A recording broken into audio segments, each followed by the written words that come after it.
Assalamualaikum warahmatullahi wabarakatuh. Alhamdulillahilladzi an'ama alaina bi ni'matil iman wal islam. Asyhadu an la ilaha illallah wahdahu la syarika wa rasuluh la nabiyya ba'dah. Allahumma salli wa sallim ala nabiyyina Muhammad wa ala alihi wa ashabihi ajma'in, amma ba'du. Qala Allah ta'ala a'udzubillahi minasyaitonir rajim. Ya ayuhan nasu taqu rabbakumul ladzi khalaqakum min nafsin wahidah wa khalaqa minha zawjaha wa batha minhuma rijalan katsiran wa nisaa'a wattaqullaha alladzi tasaaluna bihi wal arham innallaha kana alaikum raqiba, amma ba'du. Bapak-bapak, ibu-ibu, hadirin wal hadirat jamaah Masjid Az-Zakirin rahimani wa rahimakumullah. Puji dan syukur marilah bersama-sama kembali kita panjatkan kehadirat Allah Subhanahu wa taala atas limpahan segala nikmat dan karunia-Nya jualah, sehingga pada kesempatan di subuh ini bertepatan tanggal 11 Rajab 1446 Hijriah. Alhamdulillah kita diberikan oleh Allah Subhanahu wa taala kesempatan, dimudahkan, dilapangkan hati kita, kemudian juga derap langkah kita untuk menuju salah satu daripada rumah-rumah Allah untuk melaksanakan sholat berjamaah. Insyaallah langkah kaki kita menuju tempat-tempat ibadah atau juga fi baitin min buyutillah, di salah satu daripada rumah-rumah Allah kita melaksanakan sholat berjamaah di dalamnya, maka setiap langkah kaki kita itu akan dapat menggugurkan dosa kita, dan setiap langkah kaki kanan kita akan dapat menaikkan derajat kita. Bapak ibu sekalian yang dirahmati Allah, semoga Allah Subhanahu wa taala senantiasa meridhoi dari apa yang telah kita kerjakan, karena sesungguhnya amal yang makbulah atau amal yang diterima manakala amal itu mendapatkan ridha dari Allah Subhanahu wa taala. Mudah-mudahan dari apa yang kita lakukan, dari semua aktivitas yang kita niatkan sebagai bagian daripada ibadah, itu semua adalah menjadi ridha Allah. Salawat dan salam semoga senantiasa tercurah kepada Nabi kita Muhammad sallallahu alaihi wasallam beserta keluarga, para sahabat, tabi'in serta pengikut beliau yang senantiasa istiqamah menjalankan sunnah-sunnah makbulahnya hingga akhir zaman. Bapak ibu sekalian yang dirahmati Allah, bulan Rajab biasanya dimaklumi sebagai bulan terjadinya peristiwa Isra dan Mi'rajnya Nabi Muhammad sallallahu alaihi wasallam.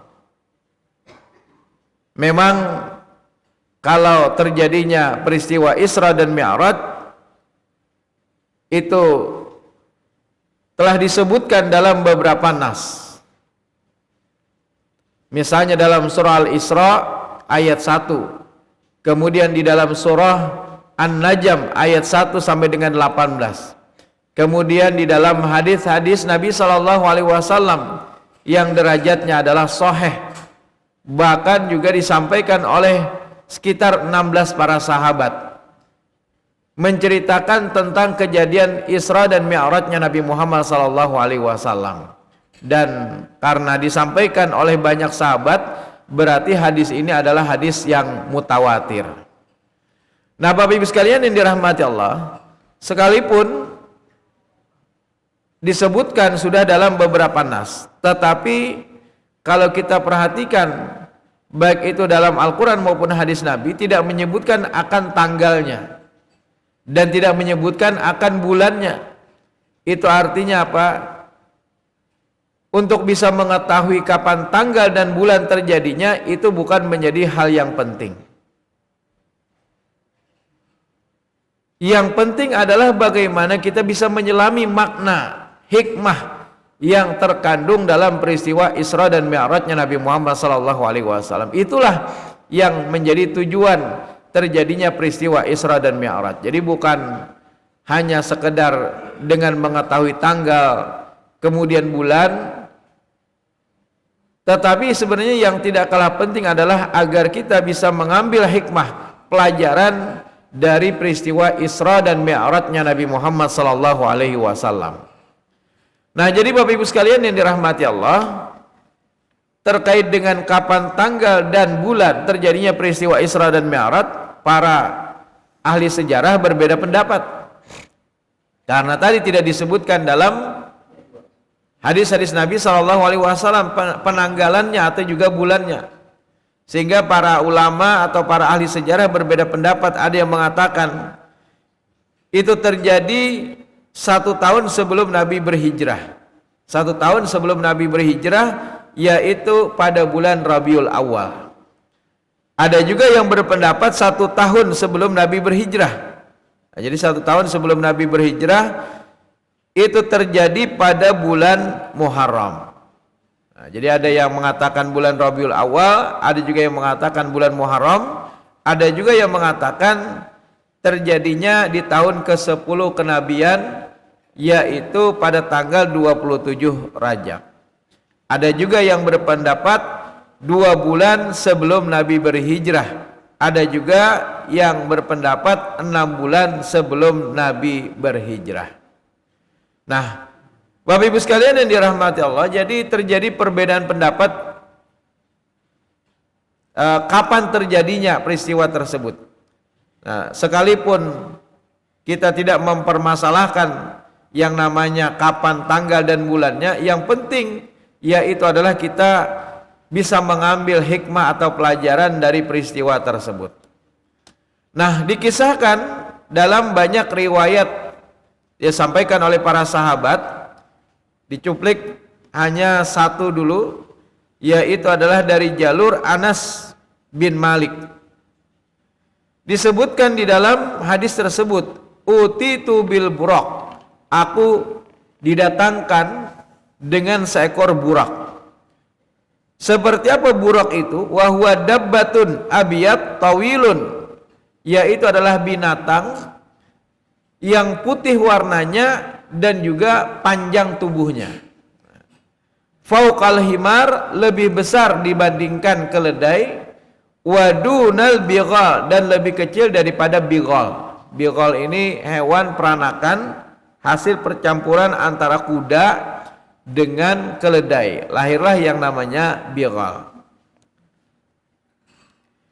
Kemudian yad'u hafirahu inda muntaha tarfih. Jadi sekali burak ini melangkah, Pak, itu sejauh mata memandang. Jadi saking jauhnya langkahan daripada burak, sehingga wajar Nabi diisrakan itu hanya, diisra dan mi'rajkan itu hanya dalam tempo setengah malam saja. Seharusnya perjalanan antara Masjidil Haram ke Masjidil Aqsa, antara Mekah Madinah itu dengan menggunakan kuda. Nah, kuda yang menjadi transportasi di masa lalu, kuda atau unta, itu memakan waktu 2 bulan, Pak, bolak-balik. Ini hanya dalam tempo setengah malam saja Nabi diisra dan mi'rajkan. Kemudian qala, lalu Nabi pun bersabda, farakibtuhu hatta ataitu baital maqdis. Nah, jadi aku pun menaiki menaiki burak tersebut, kata Nabi, menaiki burak, kemudian sampailah tiba di Baitul Maqdis. Qala, kemudian Nabi pun berkata, farabattuhu bil halaqah allati yarbitu bihi anbiya. Aku pun menambatkan hewan burak tersebut di tempat yang biasa para nabi menambatkan hewan tunggangannya. Jadi rupanya dulu para nabi-nabi sebelum Nabi SAW ketika mereka berkunjung ke Baitul Maqdis itu, baik, maka mereka biasa menambatkan hewan tunggangannya. Mereka menggunakan unta, kemudian juga kuda. Jadi mereka biasa menambatkan di tempat tambatan yang Nabi ketika itu menambatkan buruknya. Tsumma dakhaltul masjida, kemudian aku pun masuk ke dalam masjid, fasallaitu fihi rak'ataini, lalu aku pun salat di dalamnya 2 rakaat. Ini belum ada perintah salat 5 waktu lagi Bapak Ibu. Tsumma kharajtu, kemudian aku pun keluar dari Masjidil Aqsa, faja'ani Jibril, kemudian Jibril pun mendatangiku. Bi ina'i min khamrin wa ina'i min labanin, dengan menyuguhkan 2 gelas, 1 gelas berisi khamar, 1 gelas berisi susu. Kemudian fakhtartul laban, aku pun kata Nabi pada saat itu memilih susu. Lalu apa kata Jibril? Faqala Jibril, ikhtartal fitrah, sesungguhnya engkau memilih sesuai dengan fitrahmu. Tsumma araja bina ila sama, kemudian disediakan tangga. Jadi araja itu naik. Nah, dengan apa? Mi'raj. Mi'raj itu adalah dengan tangga. Tangga yang Allah sediakan khusus kepada Nabi. Tapi jangan pian bayangkan tangganya kayak tangga kita. Amun tangga kita bakoyukut bae naik ke atas, apalagi sampai langit ke-7, kemudian sampai nanti ke Sidratil Muntaha. Ini khusus tangganya. Nah, pada saat itu Nabi SAW di langit pertama dibawa oleh Jibril, diketukkan pintu langit pertama. Lalu ada suara dari langit, man anta, ana Jibril, aku adalah Jibril, kata Jibril. Waman ma'aka, dan siapa yang bersama denganmu? Muhammad, kata Jibril, aku bersama dengan Muhammad. Qila, kemudian bertanya lagi yang di dalam pintu, waqad ursila ilaihi, apakah dia Muhammad telah diutus? Naam, kata Jibril, ya, dia telah diutus. Nah, maksudnya diutus kepada kita umatnya.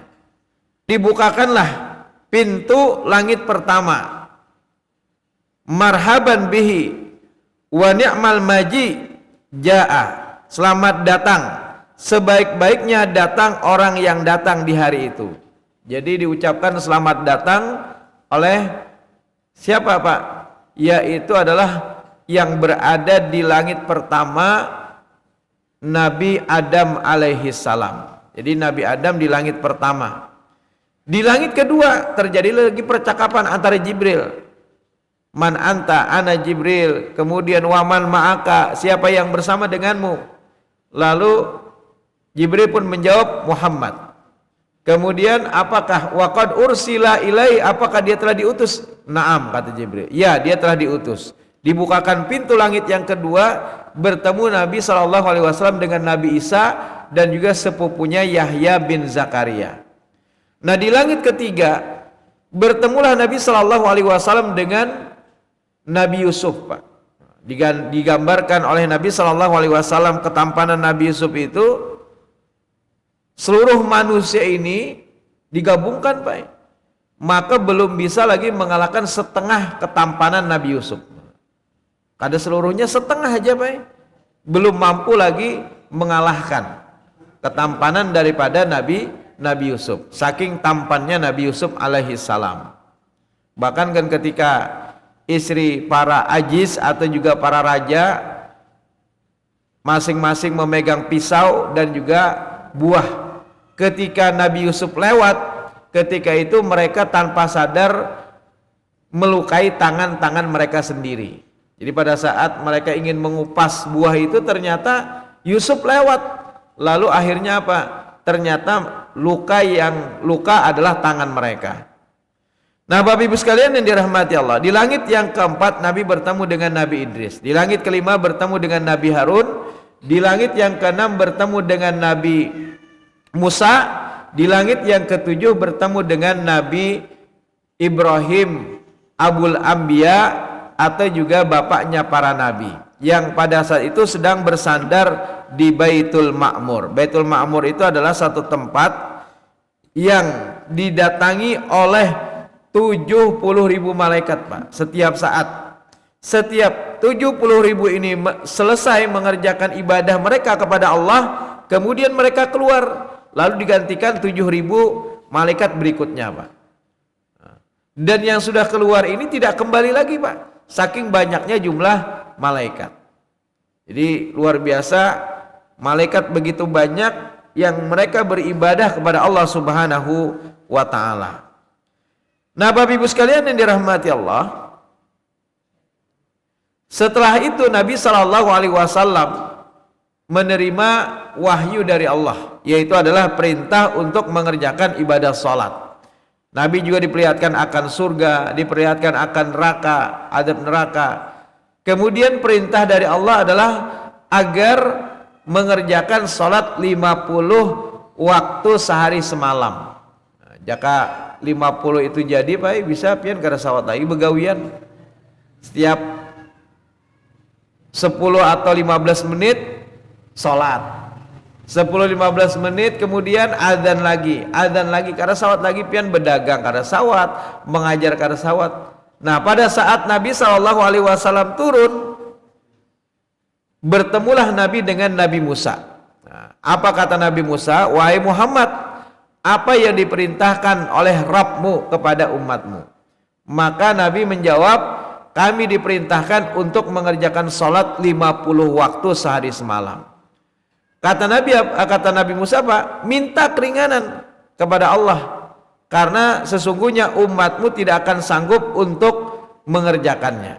Lalu Nabi pun minta keringanan, Pak, dikurangi 45. Bertemu lagi dengan Nabi Musa, kata Nabi Musa, kurangi lagi, minta keringanan kepada Allah, dikurangi menjadi 40. Kemudian bertemu lagi, Nabi Musa pun meminta agar Rasulullah minta keringanan lagi. Akhirnya dikurangi 35. Kemudian minta lagi pengurangan 30, 25, 20 sampai akhirnya tinggal 5 waktu sehari semalam. Nah, nang kada penyembah yang baik berkata, jaka Nabi bebulik lagi sekali bisa parayam. Ini nang kada penyembah yang malah. Nah, jadi pada saat itu Nabi Shallallahu Alaihi Wasallam pun ketika Nabi Musa meminta agar minta lagi keringanan kepada Tuhan, apa kata Rasul apa? Aku malu untuk meminta kepada Rabbku. Jadi Nabi malu untuk meminta keringanan kembali kepada Allah. Tapi setelah itu ada suara dari langit yang menyebutkan salat 5 waktu yang dikerjakan itu nilainya sama dengan 50 waktu, Pak. Inilah kelebihan yang Allah berikan kepada kita umat Nabi Muhammad sallallahu alaihi wasallam. Nah, Bapak Ibu sekalian yang dirahmati Allah, Nabi sallallahu alaihi wasallam lalu pulang menuju kota Mekah. Allah Subhanahu wa taala menegaskan di dalam surah Al-Isra, Subhanalladzi asra bi 'abdihi. Maha suci Allah yang telah memperjalankan hambanya, Pak. Jadi ayat ini diawali dengan subhana, maha suci. Artinya apa? Allah berkuasa untuk melakukan dengan fi'ilnya perbuatan yang mustahil bisa dilakukan oleh manusia manapun, Pak.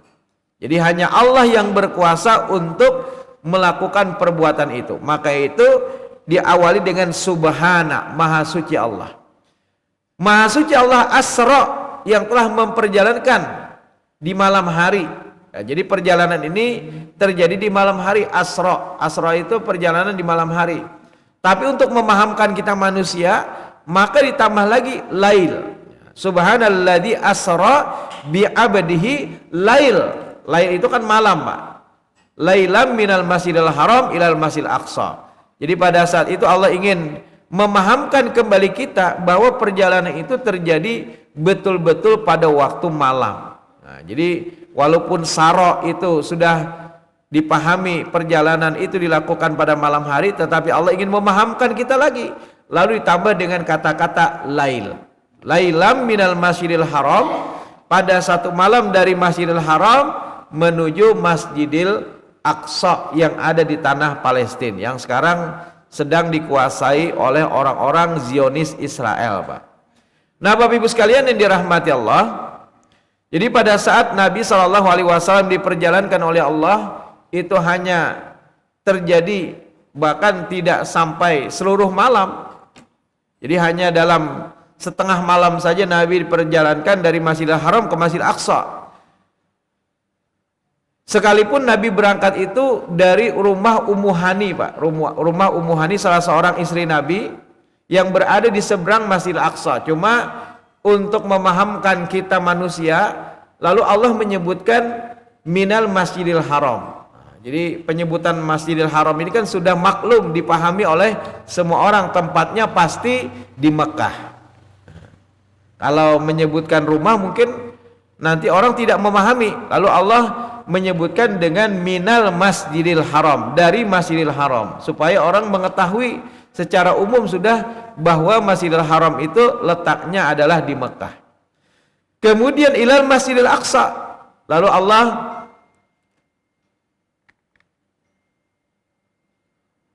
memperjalankan sampai dengan Masjidil Aqsa, alladzi barakna haulahu, yang kami berkahi sekelilingnya, Pak. Nah, kenapa yang disebutkan berkah itu hanya Masjidil Aqsa, Pak? Sebenarnya bukan Masjidil Haram itu tidak berkah, tetapi keberkahan di Masjidil Haram ini sudah diketahui oleh orang banyak, bahasanya sudah maklum lah, sehingga Allah tidak perlu lagi menyebutkan keberkahan yang ada di Masjidil Haram. Nah, Allah menyebutkan keberkahan di Masjidil Aqsa karena mungkin tidak banyak orang yang mengetahui. Nah, keberkahan yang dimaksudkan dari Masjidil Haram atau juga Masjidil Aqsa itu apa, Pak? Ya, itu adalah kalau kita beribadah di dalamnya. Jadi bukan dengan mengambil batu di di Mekah atau di Palestina kemudian dibawa bulik ke Banua lalu dijadikan sebagai pipikat dagang. Nah, itu salah, Pak. Kada kawa. Jadi yang dinamakan dengan berkah itu adalah kalau kita beribadah di dalamnya, memohon di dalamnya, berdoa kepada Allah di dalamnya, apalagi di tempat-tempat yang di situ adalah mustajabah ad-du'a, tempat yang mustajab bagi kita untuk berdoa. Misalnya apa? Di Masjidil Haram, di Multazam. Kemudian kalau di Masjid Nabawi, di Raudhah. Ini tempat-tempat yang diberkahi oleh Allah. Nah, maka berdoa di dalamnya, insya Allah doa kita dikabulkan oleh Allah. Nah, alladzi barakna haulahu linuriyahu min ayatina innahu huwas samiul basir. Jadi dari ayat ini menegaskan tentang peristiwa Isra'nya Nabi Shallallahu Alaihi Wasallam. Adapun Mi'rajnya itu disebutkan di dalam surah An-Najm ayat 1 sampai dengan 18. Nah, Bapak Ibu sekalian yang dirahmati Allah, ketika Nabi selesai dari perjalanan Isra dan Mi'raj, Nabi pun pada saat itu di pagi hari termenung. Bagaimana caranya nih agar bisa menyampaikan kepada umatnya ketika itu? Karena Nabi khawatir jangan-jangan nanti mereka tidak percaya. Ya, karena tadi peristiwa itu adalah peristiwa yang di luar nalar manusia atau di luar daripada akal manusia. Mustahil terjadi kalau itu adalah dari perbuatan manusia, tidak mungkin. Tapi kalau itu campur tangan dari Allah atau juga atas kekuasaan Allah, idza arada syai'an ayyaqula lahu kun fayakun, maka tidak ada yang mustahil bagi Allah untuk melakukan itu semua. Tapi pada saat itu Nabi pun bimbang untuk bisa menyampaikan peristiwa ini kepada kaumnya, kepada umatnya. Bagaimana caranya? Termasuk juga mengabarkan kepada orang-orang penduduk Mekah. Rupanya apa? Pada saat Nabi termenung lewat Abu Jahal. Abu Jahal ini di kalangan mereka menyebut Abu Jahal ini dengan sebutan Abul Hakam. Tapi kalau Nabi dan para sahabat menyebut Abul Hakam ini dengan sebutan Abu Jahal, bapaknya kebodohan, Pak. Karena apa?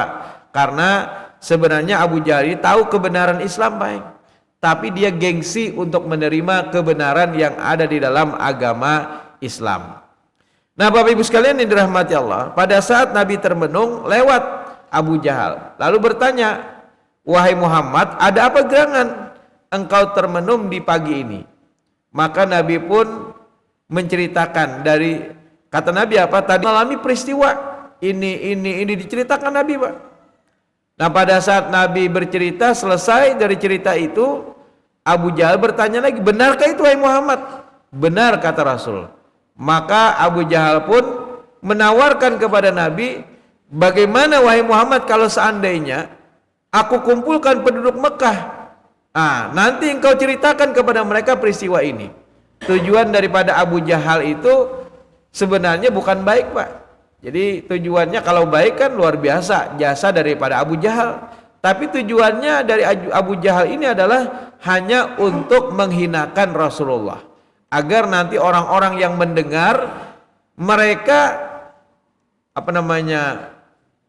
menyatakan bahwa seolah-olah Nabi telah mengarang cerita, seolah-olah Nabi adalah sebagai seorang pendusta, karena tidak mungkin peristiwa itu terjadi. Nanti itu tujuan daripada Abu Jahal mengumpulkan orang-orang, Pak, ketika itu. Nah, pada saat dikumpulkan, sudah berkumpul mereka, dikumpulkan seluruhnya penduduk Mekah, lalu mereka pun berkumpul di Jabal Abu Qubais. Kemudian pada saat itu Nabi pun bercerita, tadi malam aku mengalami peristiwa ini diceritakan oleh Nabi sampai selesai. Nah, selesai dari cerita Nabi, penduduk Mekah pun ketika itu mendustakan, Pak. Mereka tidak percaya, mustahil ini terjadi, apalagi hanya dalam tempo setengah malam. Dengan menggunakan unta atau kuda terbaik saja, perjalanan Mekah menuju Palestina itu mencapai waktu kurang lebih dua bulan, Pak, bolak-balik. Ini hanya dalam setengah malam. Lalu mereka pun mendustakan Nabi Shallallahu Alaihi Wasallam. Nah, bagaimana kaum muslimin ketika itu? Kaum muslimin pun juga mulai goyah, Pak, karena mereka juga seolah-olah tidak percaya akan peristiwa tersebut.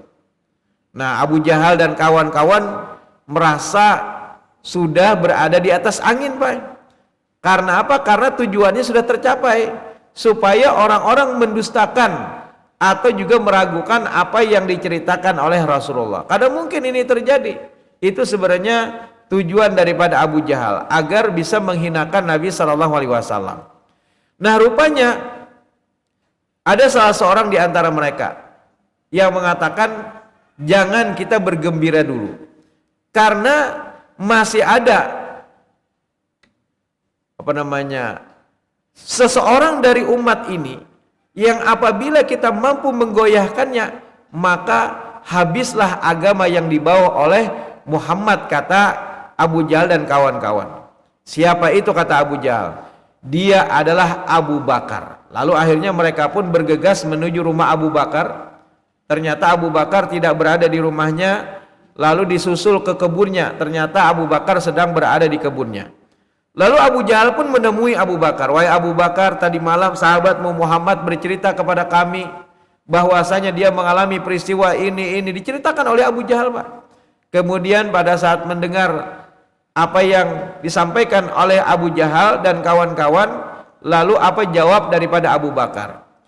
Wahai Abu Jahal dan kawan-kawan, orang-orang Quraisy sekalian, kalau seandainya yang bercerita itu adalah Muhammad, dan ceritanya lebih dahsyat daripada peristiwa ini, tapi sepanjang yang bercerita itu adalah Muhammad Rasulullah, maka aku percaya, kata Abu Bakar, Pak. Ini saking tingginya kepercayaan Abu Bakar kepada Rasulullah, maka itu disebutlah Abu Bakar ini dengan sebutan As-Siddiq, karena dialah yang pertama kali membenarkan tentang peristiwa Isra dan Mi'rajnya Nabi Muhammad SAW. Kemudian Abu Bakar berkata lagi, wahai Abu Jahal sekalian, selama ini Muhammad telah mengaku bahwasanya dia telah menerima wahyu dari Allah, dan itu lebih dahsyat daripada apa yang kau ceritakan ini. Aku percaya kepada Rasulullah. Nah, jadi dengan peristiwa ini, bahasa kitanya ya biasa-biasa saja.